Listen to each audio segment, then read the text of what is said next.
अति महत्त्वाच्या अशा किचन टिप्स।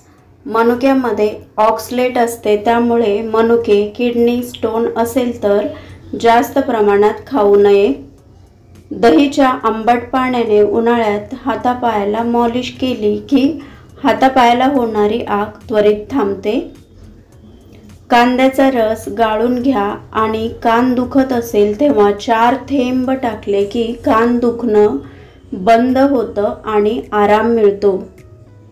रात्री झोपताना मिठाचे पाणी जवळ घेऊन झोपल्याने डास जवळ येत नाहीत। रिकाम्या पोटी दूध प्यायल्याने अपचन, गॅस, पोटदुखी होते, त्यामुळे ते टाळा।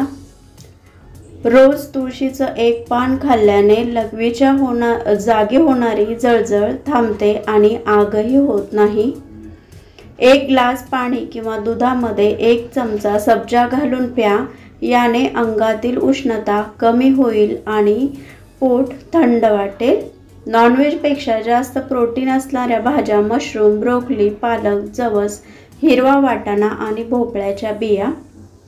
पिकलेल्या डाळिंबाचा रस कोमट करून थोडासा लहान मुलांना पाजला तर उलटी आणि जुलाब थांबतात। मोबाईलची बॅटरी कमी असताना फोनवर बोलणं टाळा, कारण रेडिएशन जास्त असतं आणि त्याचा त्रास तुम्हाला होऊ शकतो। व्हिटॅमिन सी आणि कॅल्शियमचा जास्त प्रमाणात शरीरात गेल्याने मूतखडा होऊ शकतो। हरभरा डाळ ही स्नायुवर्धक आहे। मांसपेशी व हाडाच्या आरोग्यासाठी ही डाळ उपयुक्त आहे। कंबरदुखी किंवा गुडघेदुखी होऊ नये म्हणून जेवणानंतर थोडी खसखस आणि गूळ घ्या। जास्वंदीची फुले किंवा सुकलेली फुले खोबरेल तेलात उकळून कोमट तेल लावल्याने केसात कोंडा, उवा होत नाही आणि केसही लांब सडक होतात। दररोज ताजी फळं आणि भाज्या खाल्ल्याने शरीराला आवश्यक ती जीवनसत्वे मिळतात, हे सर्वांनाच माहिती आहे, पण शिळी एक पोळी शुगरसाठी खूप। चहा पिण्यापूर्वी पाणी प्यायल्याने शरीर हायड्रेट राहते आणि महत्त्वाची गोष्ट म्हणजे चहामध्ये आढळणारे रासायनिक टॅनिन दाताला चिकटत नाही आणि पिवळटपणा येत नाही। पायाला गोळे येतात, कमजोरी जाणवते, गुडघे दुखत असतील तर पांढरे तीळ खाल्ल्याने काही दिवसातच फरक पडतो।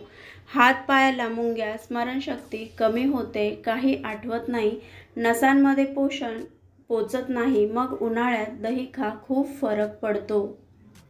गरोदर आहात आणि पोटावर खूप खाज येत असेल तर कापूर खोबरेल तेल मिश्रण लावल्याने खूप फरक पडतो।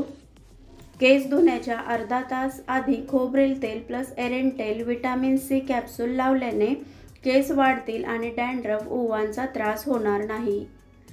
ज्या लोकांना चहा प्यायल्याने बद्धकोष्ठता आणि गॅसची समस्या असते त्यांनी चहा पिण्याच्या आधी अर्धा तास कोमट पाणी प्यावं, त्रास होणार नाही।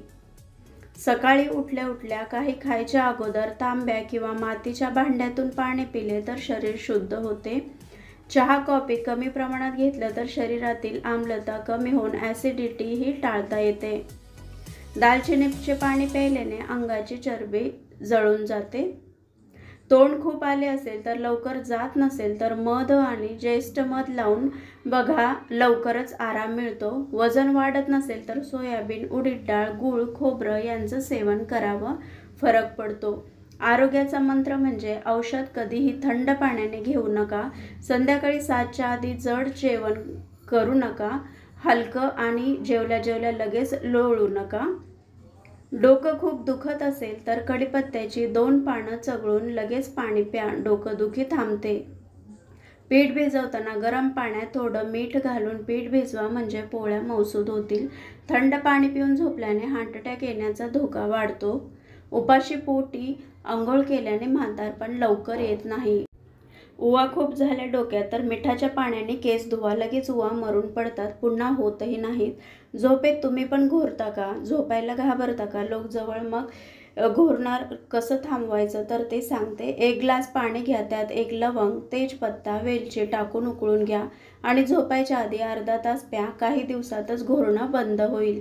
प्रत्येक गोष्टीला मर्यादा असते, मग मध खाण्यालाही मर्यादा आहे। अति प्रमाणात मधाचं सेवन केल्याने दात दुखणे, हिरड्या सुजणे ही पोकळी निर्माण होऊ शकते। नातं इतकं तर शिकवतं की नातं सगळ्यांशी ठेवा, पण अपेक्षा मात्र कोणाचीही